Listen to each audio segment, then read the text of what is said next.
La canonización de Monseñor Romero, prevista para el domingo, ¿lo aleja o lo acerca más a su gente? ¿Cómo debe asumir la feligresía católica el mensaje y la obra de Monseñor Romero una vez que es convertido en santo?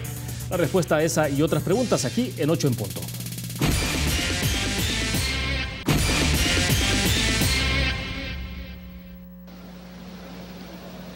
Queridos amigos, es un gusto poderles saludar. 11 de octubre nos encontramos en la Plaza de San Pedro, ya con un ambiente muy grande de fe para vivir la canonización de Monseñor Romero y 6 nuevos santos. Tenemos a su eminencia el señor cardenal, que tiene buenas noticias para los peregrinos aquí en Roma y también para ustedes en El Salvador y en el mundo entero. Su eminencia. Estamos contentísimos, Padre Edwin. Hoy nos han dado datos de cómo será aquí la entrada.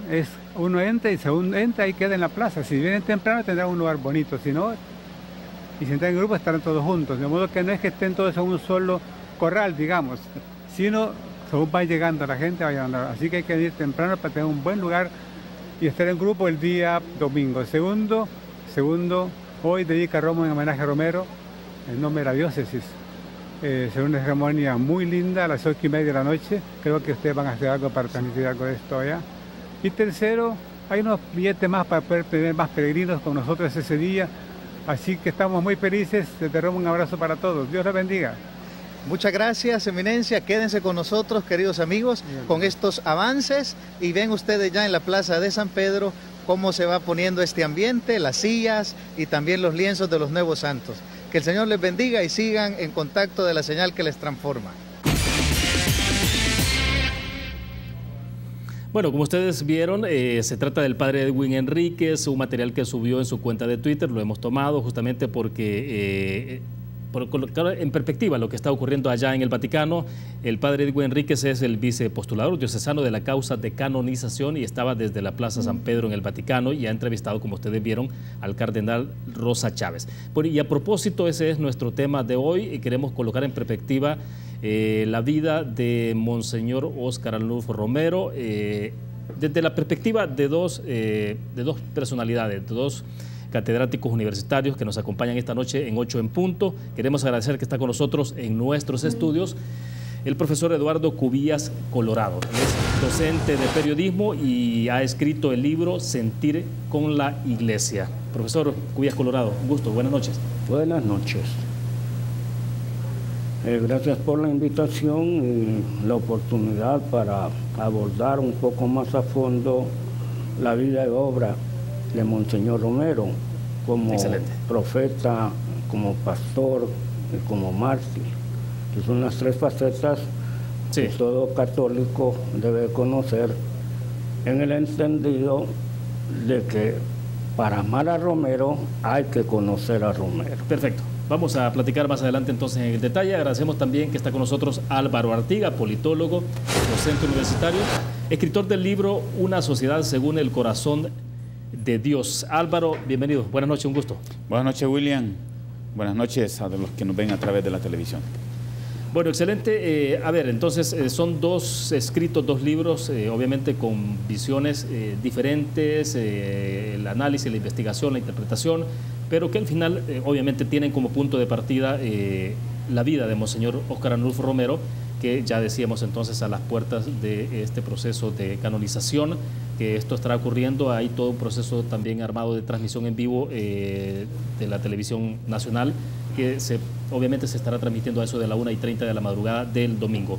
Álvaro, comienzo contigo rápidamente. Entonces, ¿cómo podrías perfilar lo que has escrito, lo que tenés ahí en tus manos sobre ese escrito de Monseñor Óscar Arnulfo Romero y que has titulado entonces Una sociedad según el corazón de Dios? Bueno, este libro que ha salido publicado a finales del año pasado, y ya tiene una primera reimpresión, quiere recoger el pensamiento, yo le llamo sociopolítico de Monseñor Romero. Él le llamaría la dimensión política de la fe, desde los pobres. Y entonces aquí lo que hay, más que una biografía, más que un relato de lo que hizo Monseñor desde que nació, sus estudios, todo eso, aquí lo que hay más es extractos de sus homilías, de sus cartas pastorales, de sus discursos, en donde Monseñor va dibujando una sociedad que a él le llama, es el título del libro, es una frase de él, una sociedad según el corazón de Dios. Está, por supuesto, inspirado en la doctrina social de la Iglesia, el pensamiento de Monseñor, pero él tiene la capacidad de adaptarlo al país y nos ofrece, nos ha dejado como un legado, como un desafío, una tarea, y ahora pues con la canonización esa tarea se nos impone más, de volverlo práctica ese pensamiento, de hacerlo vida, para evitar, como toda canonización puede tener un riesgo, que es el de convertir al santo en un santo de altar que no tiene mayor trascendencia política en el país. Excelente, bueno, interesante la introducción. Profesor Cubillas Colorado, explíquenos entonces, su escrito se llama Sentir con la Iglesia, vida y obra del beato Monseñor Óscar Arnulfo Romero como profeta, pastor y mártir. Y usted de alguna forma ha hablado diciendo que esto tiene dos enfoques, religioso y humanista. Rápidamente, explíquenos. El lema pastoral, pues, sentir con la Iglesia no es más que la identidad de Monseñor con el pueblo, con la Iglesia, con el Papa, planteando esa trilogía, pero sentir con la Iglesia quiere profundizar un poco más en Monseñor Romero como el obispo de los pobres. Sí. Su lema, pues, sentir con la Iglesia como pastor que dio la vida por sus ovejas. Eso lo pone el Papa Francisco como ejemplo de un obispo para toda la grey latinoamericana, pues. El día de la beatificación estuvieron como 200 obispos de Latinoamérica y Monseñor Ángelo Yamato lo puso como ejemplo de obispo, como un paradigma de un obispo, para que siguieran su vía pastoral, su lema pastoral, que es sentir con la Iglesia. Pero déjame decirte que mi obra profundiza en aspectos que no estaban muy claros antes de que el Papa Francisco anunciara que iba a ser beatificación. Por ejemplo, ¿cuál destacaría usted de esos puntos? Digamos, la postura del Papa de rescatar la imagen de Monseñor como un mártir por odio a la fe, cuando acá se manejaba el concepto de mártir por amor. Entonces, y una serie de declaraciones y de mensajes del Papa que han venido limpiando la imagen de Monseñor Romero. En mi libro cierro con el último capítulo con esa postura del Papa, ¿verdad? Él dice, lo lapidaron con la piedra más dura que existe, ¿verdad?, que es la lengua, y por sus mismos hermanos en el episcopado.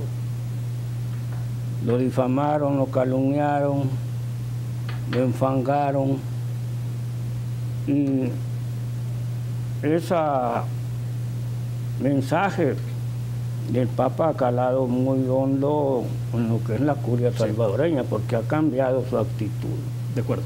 Nos quedamos en ese punto, profesor. Vamos a hacer nuestra primera pausa comercial. Cuando regresemos hablamos un poco sobre cómo está el país, el contexto socioeconómico, político del momento, pero también ahí a la luz entonces de las homilías de Monseñor Óscar Arnulfo Romero. Vamos a una pausa, regresamos.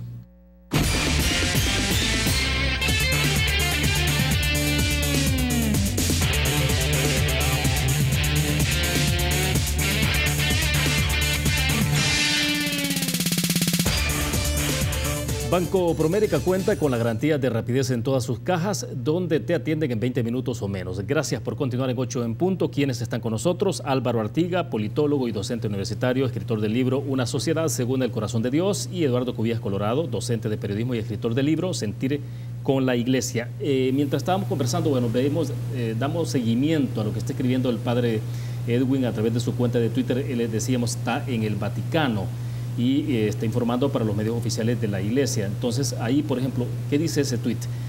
¿Irá el Papa Francisco a El Salvador? Dice, la petición se ha hecho y hay 3 signos o señales que él está observando, desde luego. 1, la carta al Papa de los obispos de sedes. El cardenal Rosa Chávez se lo pidió, dice, en una audiencia. Número 2. Número 3, el nuncio de El Salvador. Al Papa le gusta la idea, dice, porque esto el lunes 15 de octubre a las 12 del mediodía, hora de Roma, y a las 4 de El Salvador sabremos la respuesta. Y esto porque este último punto es interesante, porque se supone que el Papa Francisco estará haciendo, si es que viene esa confirmación, el día lunes, en una reunión que tiene ahí con religiosos de nuestro país y también con parte de la feligresía que está viajando en este momento hacia el Vaticano.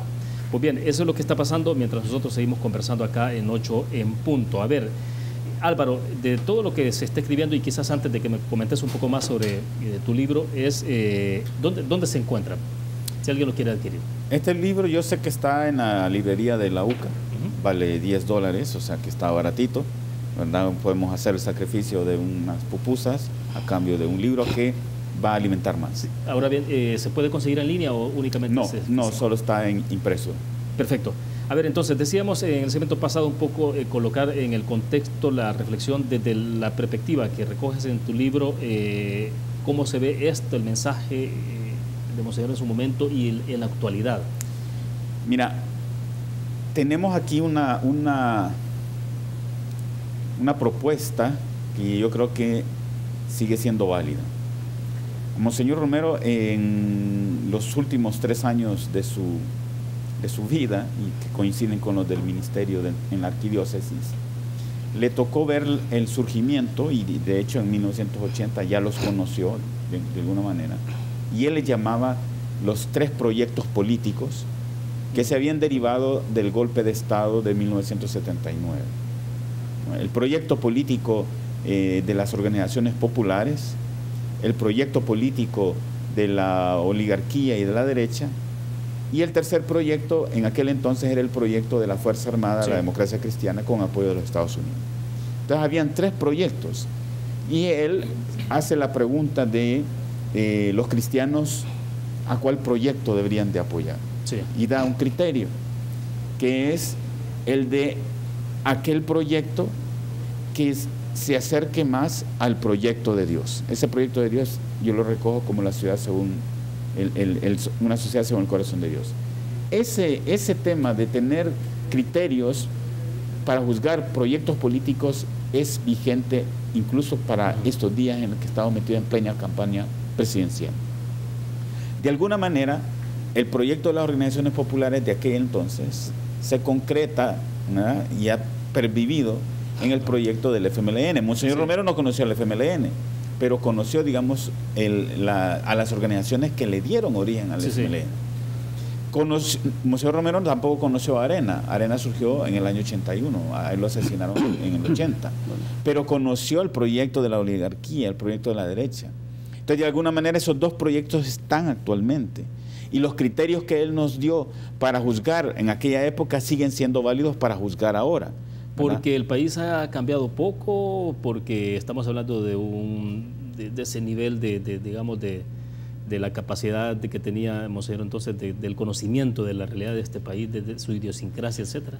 Yo creo que porque él logra captar cuáles son los dinamismos sociales que podrían transformar al país, y esos dinamismos no están siendo utilizados, no están siendo aplicados, no están siendo alimentados, y de alguna manera él en su momento juzga que si en aquella época, ¿verdad?, sí, si la principal señal del pecado es la muerte, en el país decía la muerte se ha entronizado, quiere decir que el pecado se ha entronizado. Si nosotros tenemos altos tasas de homicidios, por ejemplo ahí, quiere decir que eso sigue siendo válido, la muerte está entronizada en el país. Y desde ese punto de vista, lo que él pudo haber dicho, qué cosas hay que hacer para erradicar la muerte que hay en el país, siguen siendo válidas ahora. Y yo creo que entonces, o invitaría, ¿verdad?, aquellos que tienen un poco de dinero, ¿verdad?, que puedan comprar, leer y ver si entre todos ponemos en práctica esa enseñanza de Monseñor. Perfecto. Tenemos una opinión acá de Rafael Mengíbar, la tenemos ahí, creo que la podemos mostrar en el full pantalla, el Twitter de Rafael Mengíbar. Dice, Monseñor Romero construyó una doctrina de justicia y paz como forma de vida que está vigente, pero necesitamos aplicarla en todos los niveles de la sociedad. Ahí está lo que escribió Rafael Mengíbar. Gracias por participar y estar pendiente de 8 en punto. Profesor Cubías Colorado, entonces, a propósito de lo que está diciendo Rafael, pero siempre a la luz de su escrito y reiterando la pregunta que hacía a Álvaro, un poco de la vigencia del pensamiento, de la reflexión. Es una pregunta que ha provocado controversias en las redes sociales, en los medios de comunicación también, pues, porque la pregunta, si Monseñor Romero estuviera vivo, ¿qué actitudes adoptaría para siempre seguir su lema pastoral de proteger, digamos, a los desvalidos, a los oprimidos, a los pobres, que son los que sufren en escarnio propio la muerte, pues? Y tú ves las noticias, es la sociedad civil la que aporta la cuota mayor de muertos, pues. Sí, claro. ¿Verdad? Y sobre todo las comunidades, los barrios, donde se siente la pobreza, pues, ¿verdad? Entonces creo que el escenario de aquella época del martirio de Monseñor Romero, cuando la vida no valía nada en El Salvador, que habían contingentes cotidianos que se marchaban del país, ¿verdad?, como refugiados, como exilados, huyendo, pues, de la violencia. Las mismas condiciones se dan hoy, pues. Y creo que si Monseñor Romero estaría vivo, ocuparía sus homilías para enviar ese mensaje y para denunciar. Que una parte de mi libro es abordar lo que es Monseñor Romero como profeta, un profeta que denuncia. Sí, claro. ¿Verdad? ¿Y cómo trascendió de las fronteras, ¿no?, el planteamiento, su visión, su pensamiento? Porque uno revisa en redes sociales, por ejemplo, y activamente por la crisis política que está viviendo Nicaragua, Monseñor Báez, por ejemplo, Silvio Báez, retoma, justamente esta semana ha estado retomando muchos de los fragmentos de Monseñor Oscar Arnulfo Romero, aplicable a la realidad de lo que está viviendo, por ejemplo, el caso de Nicaragua. Claro, el escenario es diferente, pero las acciones son comunes, pues, en todo Centroamérica. O sea, estamos hablando de un pensamiento que trascendió las fronteras del país. Sí, Monseñor Romero, al tiempo que denunciaba, llamaba a la conversión. Sí. ¿Verdad?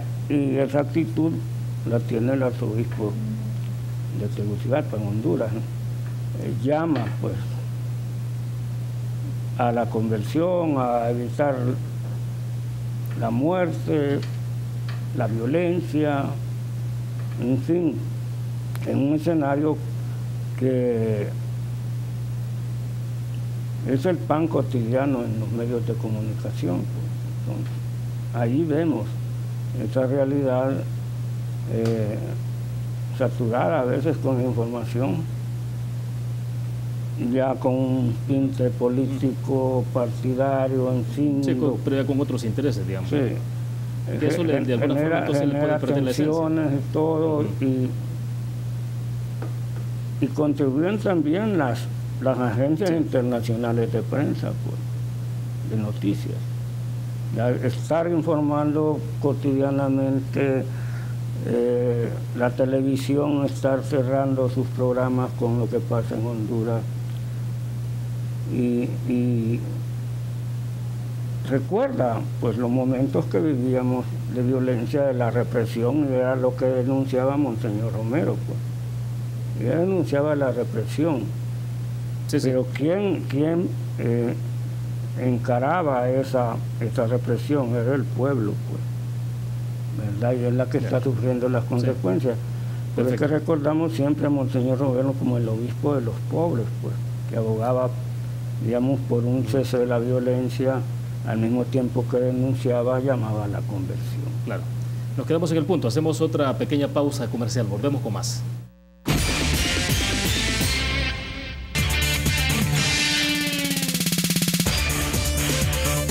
Bien, al inicio de la entrevista siempre hacemos un planteamiento, sus preguntas puntuales, y hice 2 preguntas puntuales. Con esas quiero que arranquemos este segmento. Decíamos, la canonización de Monseñor Romero, prevista para el domingo, ¿lo aleja o lo acerca más a su gente? Y la otra era, ¿cómo debe asumir la feligresía católica el mensaje y la obra de Monseñor Romero una vez que se ha convertido en santo? Álvaro, comienzo contigo, porque me parece que es, digamos, hay alrededor de esto un poco de planteamientos provocadores y sobre todo, porque, ¿qué va a pasar después del domingo, digamos? Sí, esa es una buena pregunta, ¿verdad? Las cosas no terminan, la canonización no es un punto final de un esfuerzo de todos los que promovieron la causa. Sí puede ser como la coronación de ese esfuerzo, pero para la sociedad salvadoreña, para la iglesia cristiana católica en concreto, es un gran reto. Fíjate que Monseñor Romero, en su segunda carta pastoral, que es muy así programática, esa carta tiene por título la iglesia, cuerpo de Cristo en la historia. Sí. Entonces hay una partecita que yo creo que para la pregunta que haces viene bien. Monseñor Romero dice lo siguiente: Cristo fundó su iglesia para seguir estando presente Él mismo en la historia de los hombres, precisamente a través de ese grupo de cristianos que forman su iglesia. Sí. La iglesia es entonces la carne en la que Cristo concreta a lo largo de los siglos su propia vida y su misión personal. Entonces quiere decir que Él deja la tarea para la iglesia de que sea el cuerpo de Cristo en la historia, que haga que la salvación que trae Cristo opere en la historia. Entonces la canonización debería ser como ese punto en el que nos vamos a comprometer, quienes nos consideramos parte de la iglesia, pueblo de Dios, sí, a prestar manos, brazos, pies, cabeza, para que la salvación de Cristo se dé en la historia de los salvadoreños. Y una salvación concreta que la experimentemos, por decir así, en la disminución de los homicidios, por ejemplo. Porque hay que ir a lo concreto. La muerte es una señal de que el pecado reina. Entonces lo que hay que empezar es por disminuir, pero no disminuir por así superficialmente, sino que hay que ir a la raíz que Monseñor Romero señaló, que es el orden injusto, que es la fuente de todas las violencias que padece el país. O sea, llegar a las causas.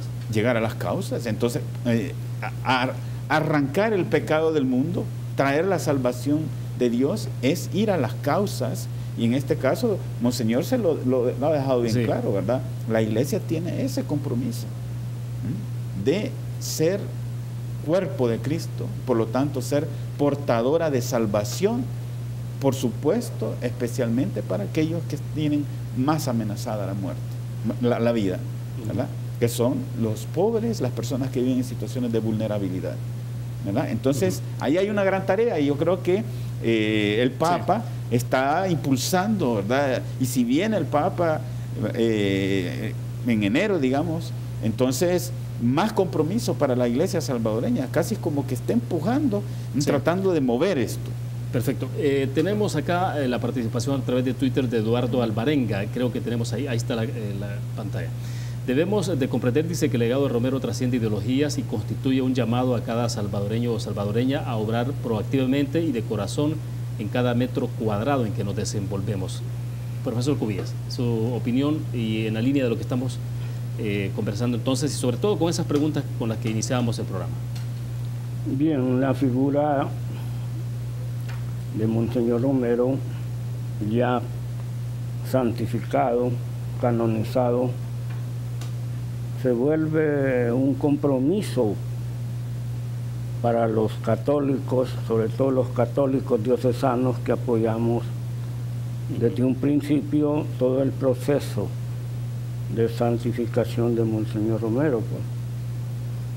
Pues. Es un llamado a profesar los evangelios según lo hacía Monseñor Romero, Y ahí viene la conversión, el llamado para tomarlo como un modelo, como un paradigma de vida.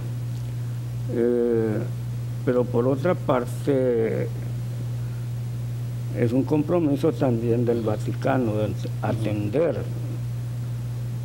atender a los pueblos latinoamericanos, atender a los pobres, ya lo han reiterado en varias veces, y es a través de, para el caso nuestro en El Salvador, a través de Monseñor Romero, pues. Y yo tengo presente que Monseñor Romero, al mismo tiempo que une, divide, porque hay todavía desafectos a la doctrina de Monseñor Romero y no es un santo de su devoción, pues. Hay mucha gente que no acepta. Y por otra parte, cuando te doy un compromiso, ¿sí?, no solo es la beatificación de Monseñor Romero, sino que también hay otros mártires que el Vaticano se ha anunciado, sí, sí, que tienen derecho también a un proceso de beatificación, como es el padre Rutilo Grande. Claro.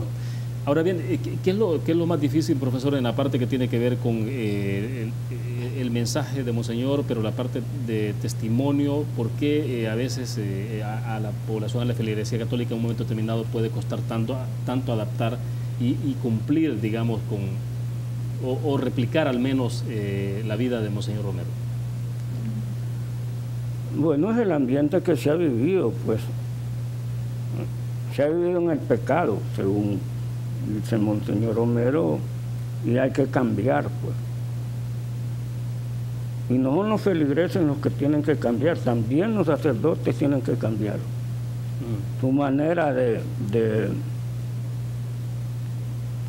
ejercer, digamos, el cristianismo vivo, sí, el catolicismo, pues, viendo a Monseñor Romero en carne propia como un mártir, y en ese sentido el martirio es una invocación a un cambio, a una conversión, pues. Claro.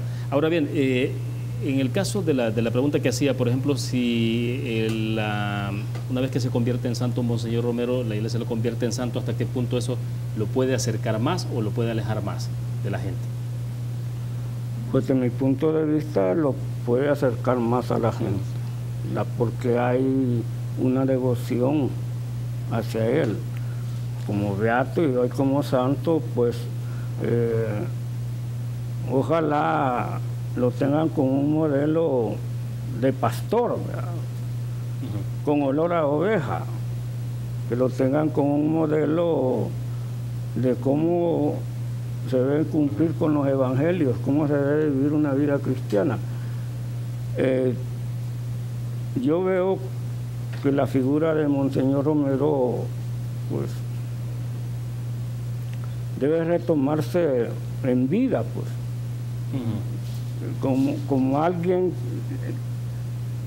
que todavía tiene vida y que infunde valores para un cambio, para que este país evolucione, que este país siga otros valores, otros principios.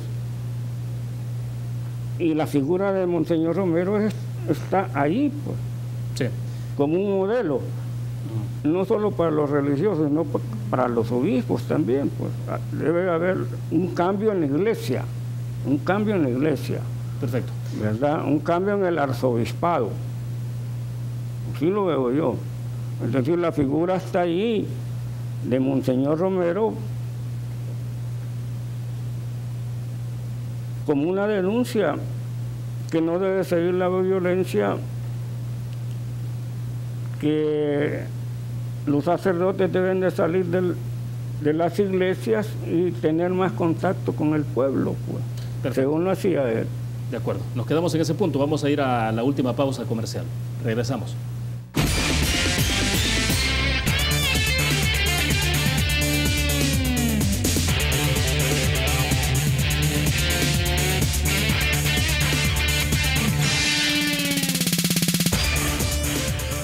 Bien, estamos al cierre. Álvaro, en tu libro escribías entonces un poco, decías que esta es una sociedad donde lo que se aspiraba, o la parte aspiracional, digamos, del planteamiento de Monseñor Romero, que es una sociedad donde vivamos felices, decías, donde hay justicia, donde todos podamos estar considerándonos seres humanos con derecho.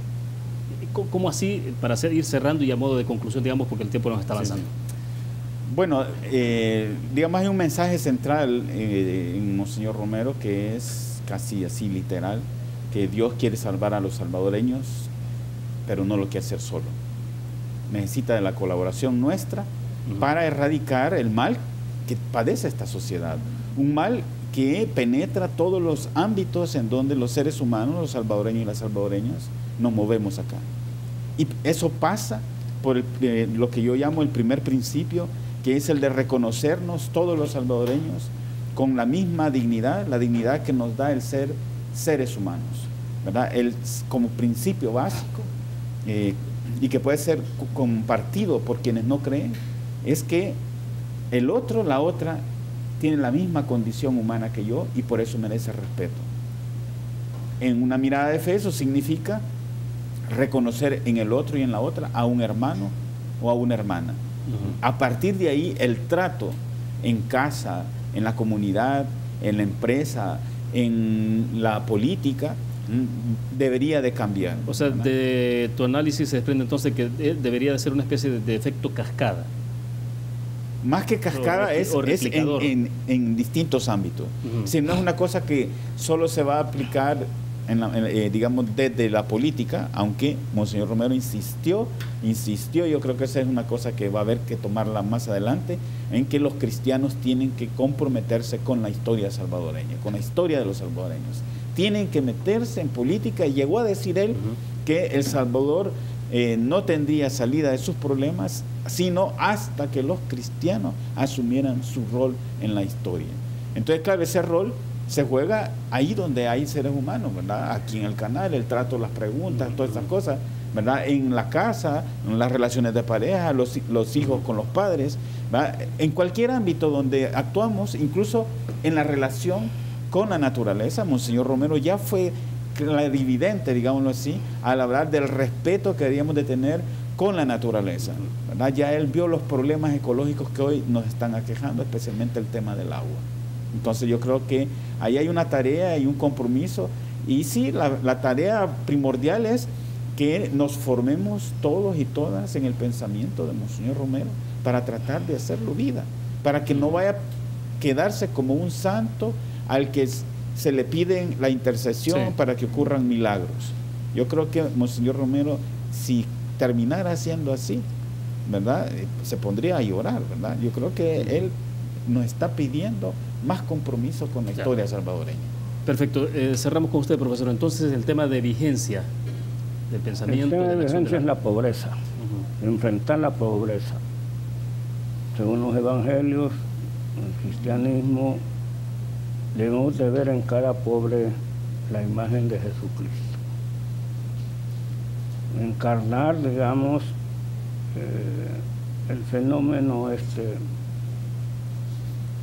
de tanto compatriota desprotegido, excluido, marginado, y ver la imagen de Cristo en cada uno de los semejantes, del prójimo. Entonces, en la medida, esto tiene un enfoque social también, en la medida que veamos un cambio en las políticas públicas, en las políticas sociales, para beneficiar a esa clase social que ha estado marginada, la que Monseñor Romero se dedicó en cuerpo y alma, ¿verdad?, los oprimidos, los pobres, con el obispo de los pobres. Y ahí se fundamenta su lema pastoral de sentir con la iglesia. Cada uno de los católicos debe sentir la iglesia, y para estar con afinidad con ese lema, Sí, sí. ¿verdad? Tenemos que conocer a Romero. Tal como yo te dije en un principio, para amar a Romero hay que conocer a Romero. Y pasa todo esto por más compromiso entonces. Compromiso de todos los feligreses católicos de un cambio, pues, ¿verdad? Que no sean católicos de compromiso, católicos sociales, sino que practiquen la misericordia, las bienaventuranzas, Sí, sí. los evangelios, en fin, que se viva la imagen de Monseñor Romero como un pastor con olor a oveja. Entonces, Perfecto. el llamado va también para la curia. Bueno, de acuerdo, se nos agotó el tiempo. Gracias, profesor Cubillas Colorado, por estar con nosotros esta noche. Gracias siempre, Álvaro, es un gusto compartir. Igual para mí. Bueno, perfecto, terminamos de esta manera, 8 en punto. Gracias a ustedes que nos acompañaron. Mañana estaremos cerrando, siempre con un análisis interesante alrededor de la figura de Monseñor Óscar Arnulfo Romero. Rubén Zamora estará con nosotros en nuestros estudios. También el analista, el politólogo Óscar Godoy. Gracias, buenas noches.